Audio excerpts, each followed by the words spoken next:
my father was a blacksmith over there, so I used to help him and just help him to move the bellows and sometimes help him with the hammer or holding things in the blacksmith shop.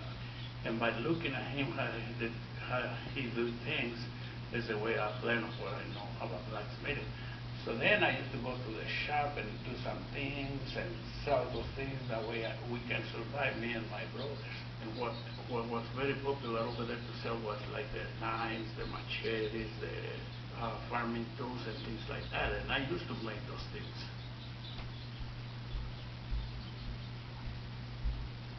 Okay, starting probably over here what I did was the hardware.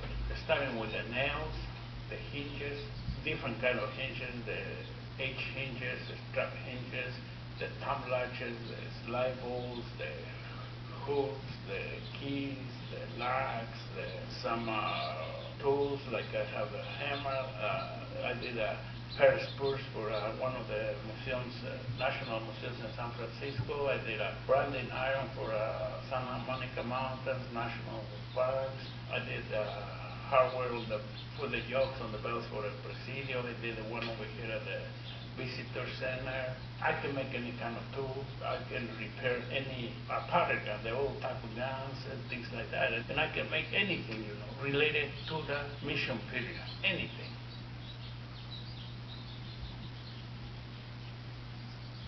Like in these days, right now it's easy. We can go to the hardware store, the welding shop, and buy the rod. But in the old days, we used to form our own rod. To make a small nail, 1/4 of an inch is okay. Then we heat it up, then we make the point, extend it to the length that you want it. It can be 3, 4, 5, 6 inches. All depends how do you want it. Then after that, you make a square just by turning 1/4 of the time at the angle of the hammer. And then after that, you cut it off, and then you leave enough metal to make the head. But it's time consuming you because you got to put it back on the fire and all those things, And so after you cut it off and put it back on the fire, we have a tool over here with a square hole. And you put it through, and then you make the head.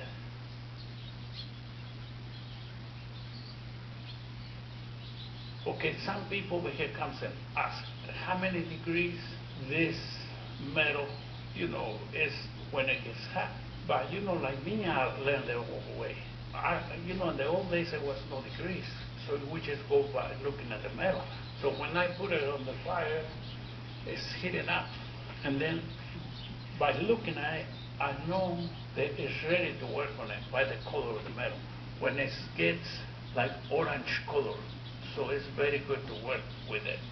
So it's the way I see the heat on the metal and whenever it's ready for it. And then to find the two differences of the metal, which one is hard metal, which one is steel, which one is just high carbon metal and regular metal. What I do in the old days, what we used to do, heat up the metal and put it in the water. Regular metal, you put it in heat it up, put it in the water, and then heat it with the hammer, and it doesn't break. But high carbon metal, you do the same thing. So then you put it in the heat and then cool it off on the water and then heat it with a hammer. It becomes very brittle. And then hard carbon metal, you use it to make objects or tools with a hard edge. And then to do that, you have to know how to temper it. And to temper it, you have to put it back on the heat. And then if it's thin metal, you cool it off in oil. If it's a thick metal, you cool it off in water, because the thin metal, and you cool it off in water, to temper it, it can bend or it can crack. And then after you cool it off in oil and water, it becomes white. And to temper it, you put it back on the fire.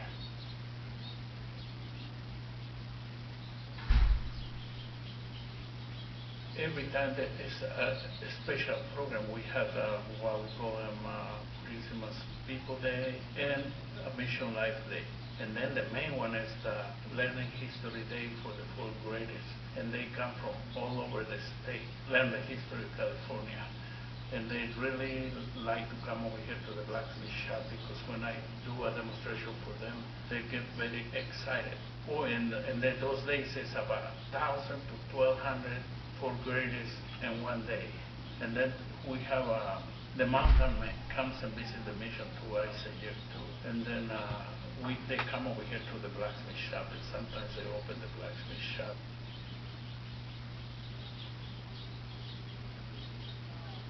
The reason I enjoy it because people appreciate, people appreciate. They see, especially when we have learning history days here at the mission for the fourth graders, they come and visit the mission. Or when I make them a nail, give a small demonstration, they really get excited and appreciate what I'm doing over here, yes.